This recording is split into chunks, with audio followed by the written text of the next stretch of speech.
Жолдубаш кетем дегенде 10 минут кармайлы дагы. Рахмат, урматтуу депутаттар. Анда 8-чи маселе. 2022 жылдын 11 майында Кыргыз Республикасынын Улуттук илимдер академиясынын Гариев атындагы ботаникалык бак илимий изилдөө институтун сактоо жана өнүктүрүү боюнча чаралар жөнүндө Кыргыз Республикасы Жоок кеңешинин токтомунун аткарылышы тууралуу комитетке тиешелүү министрликтердин жана ведомстволордун министрлери жана жетекчилери чакырылган. Баяндама жасоо үчүн урматтуу депутаттар, сөз анда Эдил Жолдубаев сизге берилет. Сөз сизге. Урматтуу төрайым, урматтуу депутаттар, бул былтыр 22 жылы 11 майда Жогорку кеңештин токтому чыкканы белгилүү. Анткени албетте ошол учурда ага чейин дагы мындай биздин массалык маалымат каражаттарында бул тема өтө актуалдуу болуп, бул ботаникалык бак жоюлат, академиялык статустан айрылат. Буну биз шаар мэриясы алат экен, ал жерге бир курулуш иштерин жүргүзөт экен, дагы кандайдыр башкача пайдаланат экен деп биздин шаардыктар, анан албетте биздин шаардык депутаттар дагы, жалпы Жогорку кеңеш ошол учурда мындай бир реакция кылып, өзүңүздөрдүн позицияңыздарды белгилегенсиздер, өзүңүздөр күбө болдуңуздар. Быйыл март айында биздин президентибиз ошол ботаникалык бакка барып, өзү таанышып, ошол Акунбаев көчөсүндө дагы, Максим Горький көчөсүндө дагы ошол эки бактын мына биздин улуттук илимдер академиясы ботаникалык бактын жетекчиликтеринин баардык жамааттар менен сүйлөшүп, чечим кабыл алынган. Бул ботаникалык бак өзү илимий институт катары калат дагы. Анан атайын кандайдыр бир каражаттар бөлүнүп берилди. Азыркы учурда курулуш оңдоо иштери бир секцияда башталды. Тилекке каршы биз дагы бир жакшы социалдык коргоо министри жагынан дагы жаштар уюмдарынын аркылуу дагы бир жакшы бир жумушчу күчтөрдү бир топтоп берелик дедик элек. Тилекке каршы ишке аша элек. Бирок жалпысынан мен кыскача айта турган сөзүм, мурунку былтыркы ошол май айында кабыл алынган чечимдериңиздер боюнча реакция көрүлүп, ал илимий институт катары 1 чарчы метри башка бир функцияга өткөзүп бербегенде биз толук кандуу аткардык деген айта алабыз. Рахмат. Анда суроо жооп көтөлүү, урматтуу депутаттар. Анда Эмиль Эрикович, сизге сөз.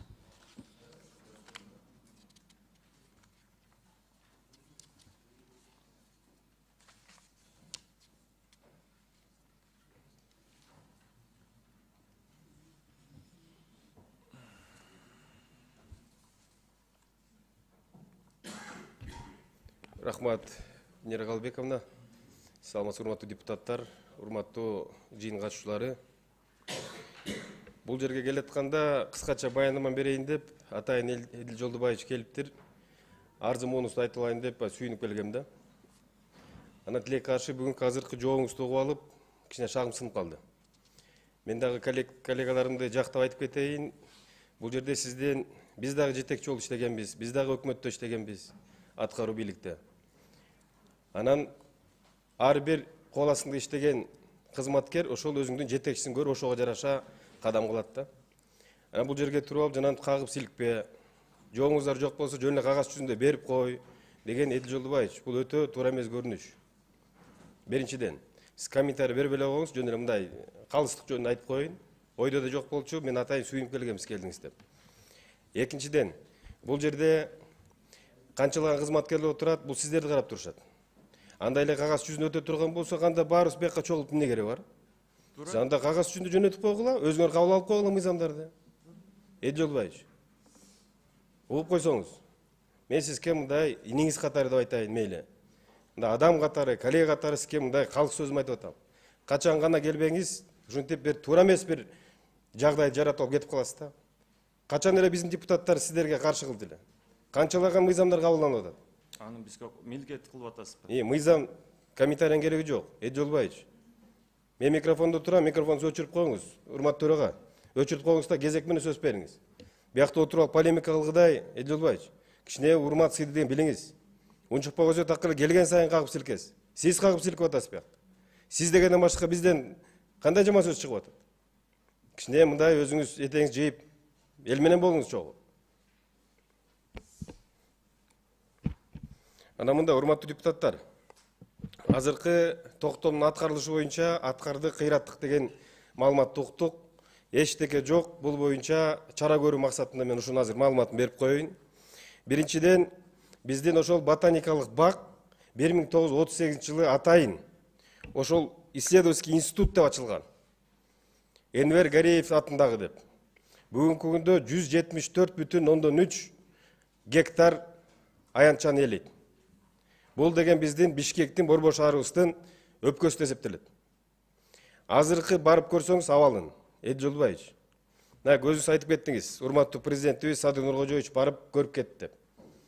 Тилекке каршы ошол президентибиз барып чара көрүп атат. Андан кийин анан пожар өрттөнгөндөн кийин анан барып сиздер өчүрүп калып атасыңар. А бирок ботаника боюнча сиздер пожарды өчүргөн жоксуздар. Чокту мындан да көп салып атасыздар азыр. Могул жерде токтомдо урматтуу коллегалар комитеттен жакшы токтом.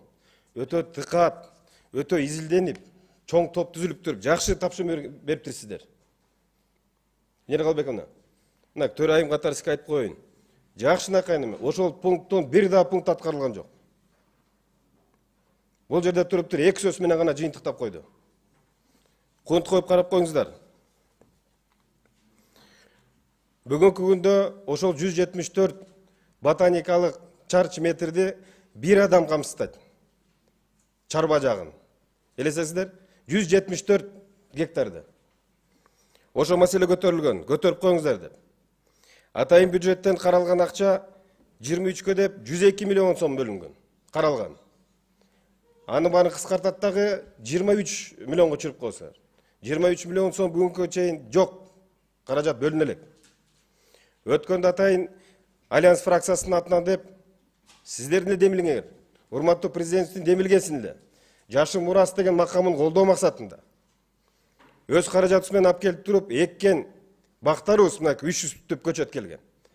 Дет Европадан атайын алдырып келгенбиз. Кичине мына жаңылык болсун деп Кыргызстанга. Ошо бактарыбыздын 30% солуп калды бүгүн. Себеби ирригация жок. Ал ирригация мынакей токтом негизинде эмгиче аткарылыш керек болчу. Аткарылбай жөн эле турат. Эдил Жолдубаевич. Аткарылсына бүгүнкү канча деген чыгым болуп атат. Ал ошол жана четтен сыртынан көргөн бактар жөн айтып атам. А канча деген калган гектардагы өсүмдүктөр эмне болуп атат? Ботаникалык бак бүгүнкү күндө эмнени берет? Бул деген ушул Борбор шаарыбыздын өпкөсү бүгүн.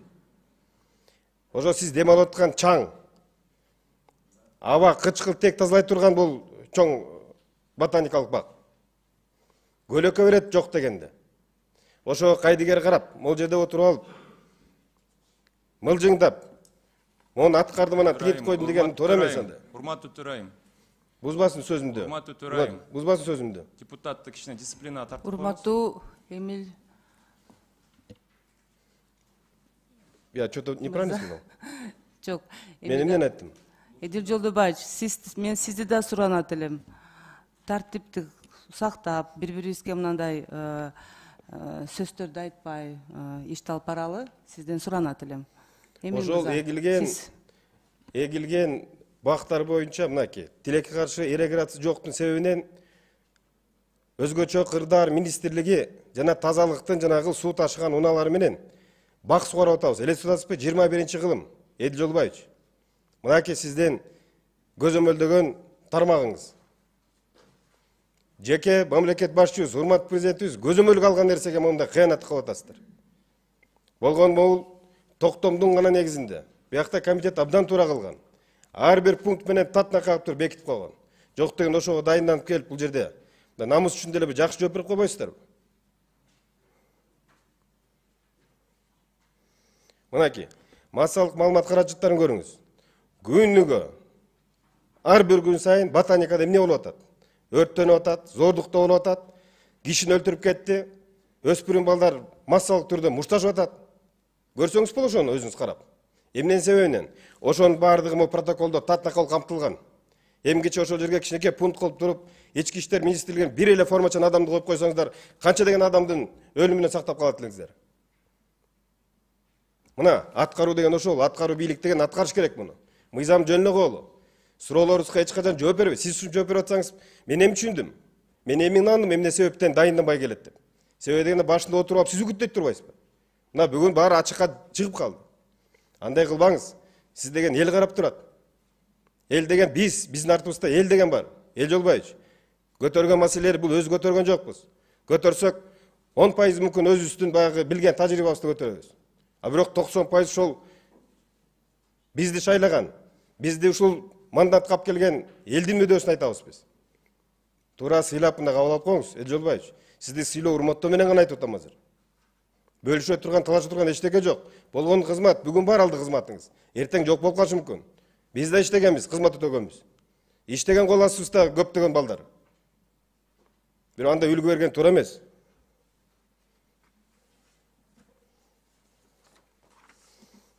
Киче докладым башка нукка кетип калды. Жакшыраак маалымат берейин дедим элем. Кечиресиздер, кичине убактыңызды алып койдум. Бул жерде мен сунуш катары гана айтып коеюн. Өзүм сунуштарымды протокол тапшырма берип койсоңуздар, кагаз жүзүндө дагы берем. Тез аранын ичинде 2024 жылдын бюджетинин долбооруна ботаникалык бактын бардык кызматкерлеринин айлык маянасын көтөрүү, Горький көчөсүндөгү ботаникалык бактын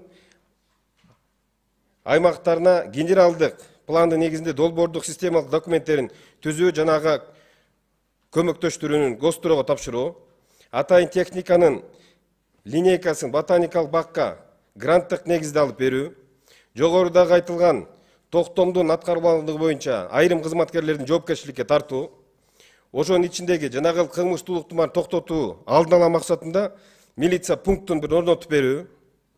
Министрлик менен сүйлөшкөнбүз, алар каршы эмес, сиздерден гана батаңар керек. Суу ирригациясын терс арада орнотуу, ашар жор менен болсо дагы өзүбүздүн Бишкектин тургундары келип уюштуруп иштерин жасасаңар кылып берип коет.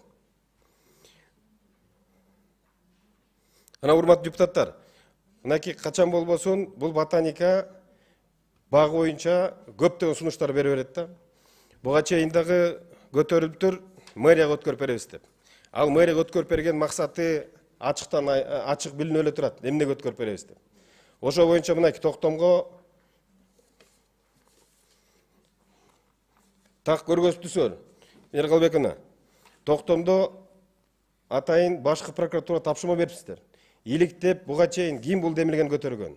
Ошол боюнча юридикалык баа берүүнү сунуштаптырсыңар. Бул өтө жакшы негиз да. Баш прокуратурадан так кезде жыйынтыгын, текшерүүнүн жыйынтыгын көргөзүп койсун.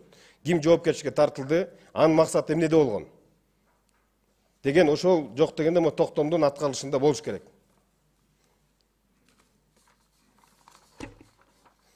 Сөзүмдүн аягында, урматтуу коллегалар, сиздерге рахмат. Кичине убакыт бердиңиздер. Толук кандуу дайынданга жетишпей калдык. Бирок токотор жери ошол. Протоколдо, сиздер чыккан протоколдо баардыгы камтылган. Ошол протоколду тез арада эле аткарсын. Болгон эле сунушум ошол. Ал жерде жакшынакай бүт жазылыптыр. Сурооңуздар болсо, мына мен жооп бергенге азыр дайынмын. Азыр ушу ботаниканын кызматкерлери менен тыкыз байланыштабыз. Өткөндө биринчи жолу жыйындарды өткөрдүк. Эмиль Эрикович, сиз анда отура бериңиз. Ушу жооп. Эми сурооңуздар болсо мен дайымын жооп бергенге. Болбосо рахмат. Суроолор деле жок деп ойлойм мен. Сиз өзүңүздүн сунушуңузду бердиңиз. Биз ошол сунуштарды сизге дагы айтылып коеюн, комментарийга кереги жок. Чечимге киргизебиз. Ошону сиздин сунушуңузду толугу менен чечимге киргизебиз, урматтуу депутаттар. Барбы суроолор? Эдил Жолбаевич, сизге сөз. Урматтуу төрайым, урматтуу Жогорку Кеңештин депутаттары, мен бул жөнүндө айтпай эле коеюн дедим элем. Бирок ушундай сөз болуп аткандан кийин, мына ботаникалык бак бул илимий институт. Бул статусу ал жерде ар бир чөп, ар бир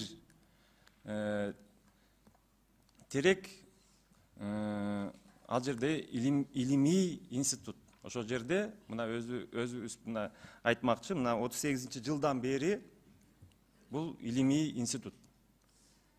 Мына урматтуу депутат, сиз 300 бак тиктим деп мактанып атасыз. Бул кыйынатчылык менен ошол жерде барып ошол илимий институттун жергесинде өзүңүз тандаган кайсы бир бактарды тигип койгонуңуз боюнча бул чоң сөз болгон. Академия, илимдер академиясынын деңгээлинде. Аны биз башка жерге деле жашыл мурас толтура жерлерибиз. Бирок мен силерге айтып коеюн, биз азыр парктарга да айтып атабыз Бишкекке. Каалаган киши барып эле, каалаган бурчуна бул шаарбы, же айылбы, же бирөөнүн короосубу. Bunun biz bardığın hazır жетекçilik айтты токтотушубуз керек. Ар бир тигилген бак bu көчөдө өзүнүн кайсы бир системасы болот. Не говоря уже о ботаническом саде. А ботанический сад поехать и посадить, и потом еще говорить, что там высохло. Извините, господин Жамгырчиев. Это раз. Про это проводится у нас расследование на уровне президента Академии наук. Мы об этом разбирались. Решили просто не скандалить про это. Во-вторых, нет, почему? Что значит? Личностно өтпөңүз, жөн эле маалымат берип коюңуз. Бир сөз да, биз бардыгыбыз бул жерде мекен сүйгөн, аракетибизди аябаган элдик кызматкерлербиз. Элдин кызматындабыз. Сиз элдин атынан мен менен сүйлөбөй эле коюңуз, урматтуу депутат. Эл шайлаган президентибиз бар. Аткаруучу бийлик президент. Президент министрлер кабинетин түзөт. Ошол киши мага баа берет. Элдин атынан. Биз ал президенттин программасын аткарабыз. Аткаруучу бийлик. А бул токтомдор, мына комитеттердин токтомдору. Мен сиздерге айтып коеюн, биз конституциябыз боюнча биз жакшы окуйлук. Булар рекомендательного характера. Сиздер өкмөт эмессиңер да ушундай аткаруучу бийликке диктовать эткендей. Сиздерди элибиз Эдил Жолдубаев сөз сурап атабыз. Берге чейин бергел бизди башкарганга укук берилген эмес, сизгечи. Азыр мен уже чыдабай кеттим. Чыдабай кеттим. Эми силерден мындай эмес, силерди эл мындай деп берген, бизден отчет ал деген депчи. Мен мунун эмесинен тил уккандай. Сизге тил уккан жок, сунуштарын айтты. Комитетте мынакей депутаттар баарын угуп отурдук. Сизди эч ким тилдеген жок. Дагы бир жолу айтайын. Эдил Жолдубаевич. Айсулуу Дөөлөтбековна, угуп атасызбы? Элдин атынан биз Эдил Жолдубаевичке сүйлөй албай да эмне? Эл сизге эч ким эмеспи Эдил Жолдубаевич? Кимге сүйлөйсүз анда элдин атынан? Бул киши айтып атпайбы мага? Элдин атынан бизге мага сүйлөй эле койгула деп. Сиз кимсиз анда? Мен да элдик кишимин. Элдин атынан биз сүйлөйбүз сизге, эмнеге сүйлөй албайбыз? Мен президенттин өкмөтүндө иштейм. Эмне биз депутаттар сиз үчүн ким анда? Биз сиздер менен мыйзам чыгарышыбыз керек. Мен сизге суроо берип атам, депутаттар ким сиз үчүн? Бул комитеттин чечими, урматтуу коллегалар, урматтуу менин терең урматтаган депутаттарым. Бул рекомендательный характера. А бул аткаруучу бийликтин конституциялык полномочияларына аша чапкандык киргизүү. Биз буну билип алышыбыз керек. Анда комитеттин чечимин такыр Венера Калбековна добушка салып чакыр эле чечим чыгарбай эле койбойлу анда. Буну эске алабыз. Анда жөн эле мындай кат жүзүндө эле чечимдебей эле биз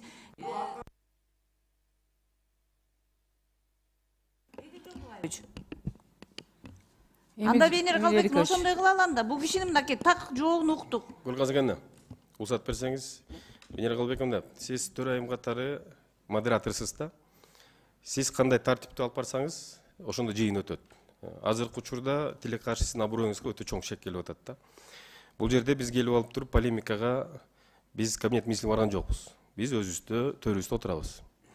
Бизге келип мыйзам долбоорун талкуулап келип атышат, биз колдоп берип атабыз. Болгон эле ошол. Сындап эчтеке айткан жокпуз, болгон ошол чыккан мыйзамды көзөмөлдөө максатында жана колдоо максатында бул жерде баарыбыз отурабыз. Это бир маселе. Экинчиден өтө сыйкырдуу кылып айтып атасыз, ботаникага 300 түп отургуздук деп. Отургузган ботаника бул бирөөнүн үйү эмес, бул деген мамлекеттин мүлкү. Ошол жерде иштеген, өзүңүз айтып кеттиңиз, улуттук академиясына карамагында ботаникалык бак деп. Ошол жактын жетекчилеринин баары менен кагаз түрүндө териштирип, улак саатын алып, бүт кызматкерлер менен чогуу отургузган бул иш-чара. Бул бир. Экинчиден, эмне болсо эле мен өлкө башчыбыз урматтуу президенттин карамагында иштейм, калганыңарды тааныбайм деген сөз көп жолу чыгып атат. Эдил Жолдубаевич, сизден бир суранып кетет элем. Антип жабынып кереги жок. Сиз андан көрө өзүңүздүн кылган ишиңиз менен аброюңузду көтөрүңүз. Биз сизди сыйлап, урматтап алабыз. Рахмат. Рахмат. Элбизаров Венера сизге сөз. Калбековна, мен өзүмдүн жумушум, мен талаша бергиле, тартыша бергиле баары бир чыгат бир жыйынтык. Мен 12'de интервьюм бар эле, мен сизге добуш берүү, добушумду сизге таштайын, медер кубанычтай. Ошондуктан кечирип койгула. Рахмат. Мен анда Урмат. тиги Марля Маматалиев көтөргөн маселе боюнча биздин фракциянын чечими бар. Рахмат. Рахмат. Эдил Жолдубаевич, сиз азыр өзүңүз мойнуңузга алыңыз. Аша чап кеттиңиз. Аша чап кеттиңиз. Биз протоколдун тапшырмасын, аткарылышын сөзсүз түрдө көзөмөлдөйбүз. Биз көзөмөлдөй турган органбыз. Анан кийин андай полемика чын эле биз кирбешибиз керек. Биз баарыбыз ошо мамлекеттик иш үчүн эле иштеп атабыз. Эдил Жолдубаевич. Баарыбыз биргеликте, мындай кайшы айтпай бири-бирибизге жакшы мамиледе иш алып баралы. Эми кичине сынай турган иштер болду да, сынай турган бир суроолор болду, маселелер болду, ошон үчүн айтылды. Жөн эле анан айтылган жок. Анда баарыбыз баралы ошо ботаникалык садка. Кандай дейсиздер, урматтуу депутаттар? Биздин комитет баарыбыз барып көрүп чыгалы анда. Бирге Эдил Жолдубаев сиз менен бирге барып келели анда. Барып көрөлү. Биз азыр баарыбыз бул жерде иштей турган кишибиз. Эми урушпай, талашпай ишти алып баралы. Мен сизден суранат элем. Эдил Жолдубаевич, сиз уже айттыңыз сөзүңүздү. Биз уктук. Урматтуу депутаттар. Тактоо иретинде айтып коюнчу. Уркан Сакинова, сизге сөз. Венера Калбековна, эми Эдил Жолдубаев, сиз да сөз сурап атасыз азырчы. Жооп берем деп, эми жооп бергениңизди белгилүү болуп калды окшойт. Венера Калбековна, биз азыр комитеттин уктук мынакей. Эдил Жолдубаевич айтты. Комитеттин чечимин биз мыйзамды, Эдил Жолдубаевич, мен айтып атам сизгечи, биз мыйзамды кабыл алабыз, мыйзамдын аткарылышын көзөмөлдөйбүз. Анан чечимиңердин кереги жок бизге. Айтпадыңызбы?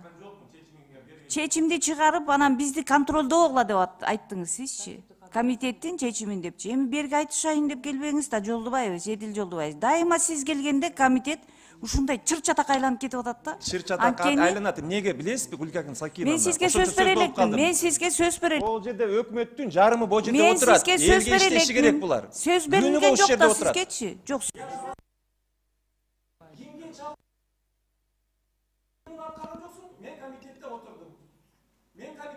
Эдил Жолдубаев, сизге ким сөз берди азырчы? Сизге берген жокпуз, эч ким сөз берген жок. Кыйкырып атасыз.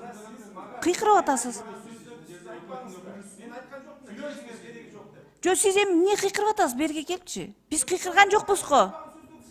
Жо, сиз деген көзөмөлгө алабыз десем, биз сен айтпадыңызбы азыр мынакей, урматтуу депутаттар, баарыңыздар көп болдуңуздар. Биз комитеттин чечимин мындай деле койсок болот. Силер бизди, өкмөттү, бизди башка кишилер көзөмөлдөйт. Силер бизди көзөмөлдөй албайсыңар деп атасыңар. Аткаруучу бийлик өзүңөр аткара бергиле. Биз кийлигишпейбиз. Биз чыгарып берген мыйзамды көзөмөлдөйбүз. Сиз ошого туура жооп бериңиз. Анан берде мына Айсулуу мырза, сизге дагы бир жолу айтып коеюн. Комитетке мындайын Венера Калбековна келбей деле койсоңуз болот экен. Келсеңиз эле чыр менен бүтүп атат. Абсолютно туура болсо анда жазып бериңиз, экинчи комитетке келбейм деп. Анда жумушуңузду да тапшырып бериңиздер. Урматтуу депутаттар. Мен комитеттин чечимин азыр добушка коем, урматтуу депутаттар. Биздин депутаттардын берген сунуштарды эске алуу менен комитеттин чечимин добушка коем, урматтуу депутаттар. Добуш берип коюңуздар. Ушул маселени бүтүрөлү. Ким макул? Венера Калбековна, азыр эмне чечимге келгенибизди аны түшүнбөй калдык да. Эмне келип бизге морал окуп кетти, ошо чечимге коебузбу ошону.